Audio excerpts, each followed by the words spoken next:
All Americans are now eligible to get the COVID-19 vaccine. Meanwhile, the vaccine rollout has been underway for months in prisons across the U.S. The vaccines are much needed in prisons, which were some of the hardest hit places during the pandemic. And to talk about the rollout, we are now welcomed by Yukari Kane of the Prison Journalism Project and Jesse Vasquez, a community coordinator in Oakland.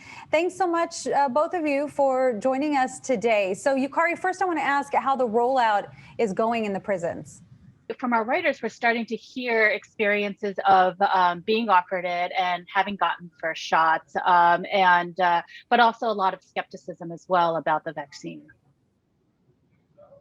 Right, that skepticism. Jesse, you've talked with people in San Quentin about getting the vaccine. What have their experiences been like?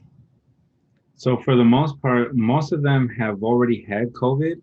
And that's the whole thing for them. It's like, well, I just took it not to get it again. You know, they're happy that the opportunity to get vaccinated came about. But for some of them, it's like, well, you know, it's a little too late for some folks, but they are using it as a chance to boost their immune system. It's interesting because there are guys who were asymptomatic who tested positive. And so a lot of those guys don't even say they had COVID. They say things like, they say I had COVID. And then there's also the misinformation or the misconception that the vaccine is putting the disease into your system. Even though we fully got paperwork before we took our shot, you know, you can talk science to people all day, but if they don't believe it, they just don't believe it. Where does that come from? How are the people on the inside getting it?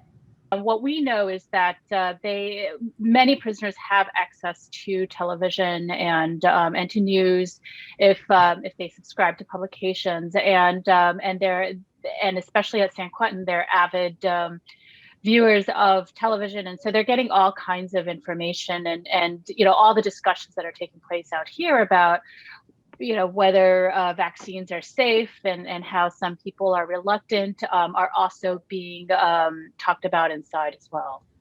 Well, prison staff members are getting vaccinated at a lower rate than incarcerated people. So is it a problem that staffers who interact with people behind bars aren't getting vaccinated? Yeah, I mean, I think it's definitely a problem because you know, if they're not vaccinated, then the people inside aren't safe either. I mean, a lot of these outbreaks that have happened, including at San Quentin, happened because of people coming in from the outside. I mean, Jesse is has been running a lot of the San Quentin news publishing process right now since the newspaper's closed, and so he speaks to guys inside every day. Yeah, and I think some of the issue with the staff not getting vaccinated, and it goes for the same for the guys incarcerated as well at San Quentin, like the concern is that it's not considerate for everybody else. You know, when you don't get vaccinated, it's just like, if you don't want to protect yourself, then it also, you know, creates a risk for other people involved. Yeah, it's like a domino effect. A writer in the Georgia prison system wrote about the distrust he felt after the prison started offering $5 worth of snacks to get the vaccine.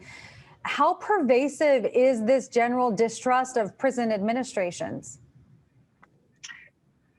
We are hearing it from a lot of our writers, you know, because it's not typically a relationship built on trust. But I thought, you know, Richard's story was really interesting to me because of his thought process. You know, basically, his fear stemmed from the fact that the prison was offering money for something he felt he should pay for. And he says in his story, I knew instantly I would not take it because any pay-to-play scheme can never be good for you. So what happened in Georgia, at least at his prison, is that they offered $5 incentive bags with ramen noodles and Coke and candy in exchange for getting the vaccine. And so, you know, these incentive bags are typically something that he says that officers pass out for to prisoners for favors or to show favor, and so he was distrustful of this. But yeah, I mean, it's San Quentin. I mean, from what I understand, because there was such a huge outbreak, even many of the prisoners who would normally be distrustful still got the vaccine. You know, because the way it works in here, they'll just call your name.